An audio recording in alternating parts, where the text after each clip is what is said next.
For the first minute, the hook needs to grab viewers the way old agricultural journals used to capture the attention of farmers living under the constant pressure of weather they couldn't predict. Throughout history, every civilization that depended on crops lived at the mercy of heat, drought, or failing rains. The people who survived weren't the ones with the most land, but the ones who understood how to adapt their crops and soil before the crisis struck. Ancient North African farmers learned to farm dry valleys by stealing shade from stone walls. Mediterranean growers developed methods to trap dew in the mornings. Even 19th-century frontier farmers carried knowledge of mulch, windbreaks and root zone cooling because those methods kept their food supply alive when the weather turned hostile. That level of readiness is just as important today, especially with modern heat waves hitting harder and lasting longer than the ones our grandparents dealt with. The goal now isn't panic, it's preparation. With the right systems, your crops can push right through drought cycles that would destroy an unprotected field. The first step is understanding that plants don't die from sun exposure. They die from water mismanagement.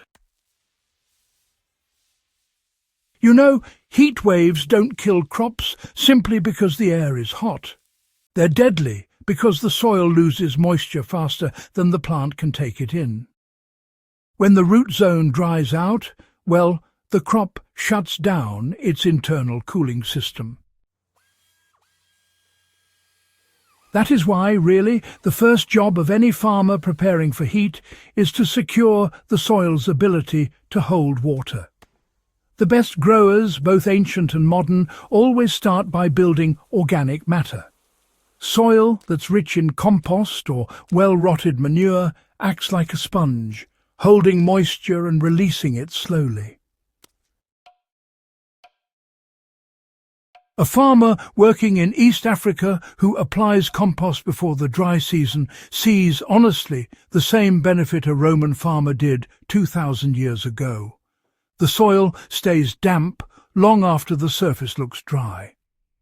A practical example is to apply a 3 to 5 centimetre layer of compost into the topsoil at the start of the season. After that, cover it immediately with mulch. What this does, really, is slow evaporation dramatically. Even in 38 degrees Celsius heat, the soil under mulch can remain cool enough for roots to function normally. The second step is using shade strategically, instead of relying solely on irrigation. A forgotten fact from history is that shade has always been a survival tool. Traditional growers across the Middle East and parts of Asia built low-shade structures using reeds or woven mats during the hottest weeks. These weren't gimmicks. They reduce canopy temperatures enough to prevent leaf scorch and slow transpiration. Today, the same principle applies with more durable materials. A grower can use 30 to 40% shade cloth during a heat wave to reduce leaf stress without weakening the plant. This is especially effective for crops like lettuce, spinach, cabbage beans, tomatoes and young transplants. A practical way to apply this, really, is to install simple wooden or metal stakes along the bed and stretch the cloth on the south-facing side during the hottest part of the season. You don't need full coverage. Partial shade during the most intense sun hours is often enough to preserve the crop. The third step is strengthening the root zone long before drought arrives. History shows that deep-rooted crops survive drought better than shallow-rooted ones, and deep roots only form when soil conditions encourage them early. A farmer preparing for drought should loosen soil below the planting depth so roots can penetrate freely. This does not need heavy tillage. Even using a broad fork or a deep hand tool to crack the soil allows roots to travel downward. Once they reach deeper, cooler moisture, the plant becomes far more resilient.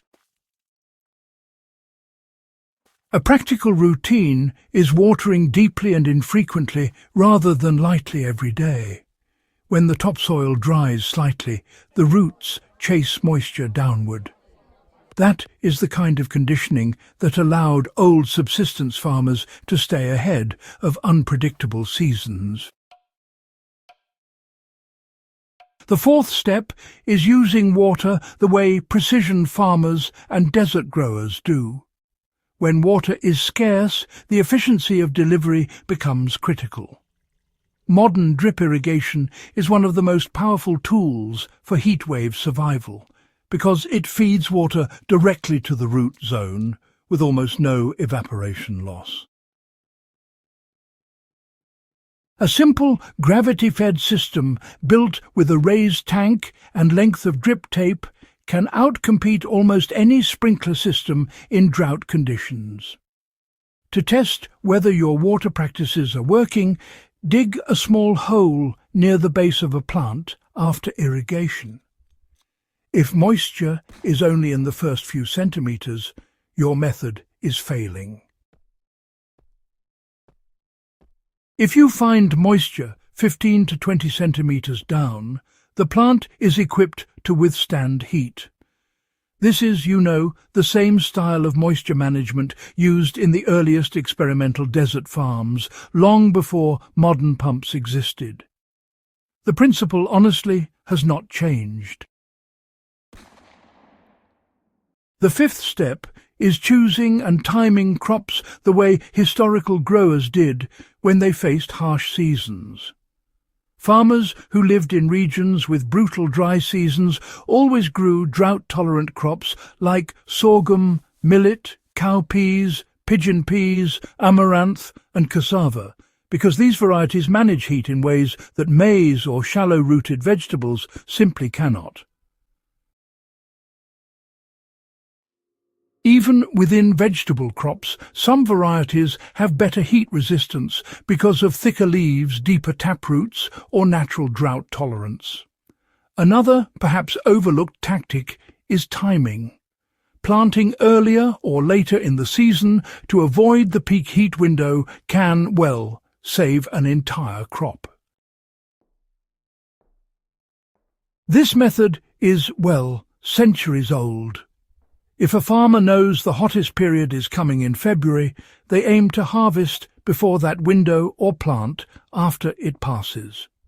The final step is preparing your entire farm ecosystem, not just individual plants.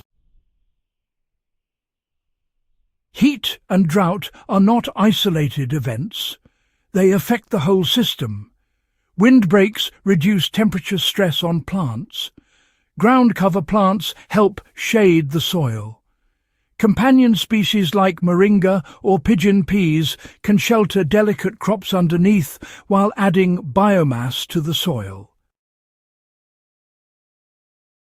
Even water harvesting structures such as swales, microbasins and small catchment pits allow a farm to collect and store rainfall that would otherwise vanish.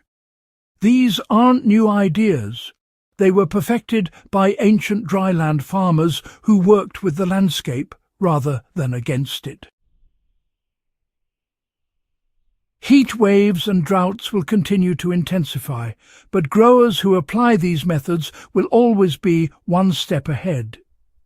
If this guide helped you strengthen your farm for the next season, make sure you subscribe to Husbandry Channel and share this video with someone serious about protecting their crops and their future.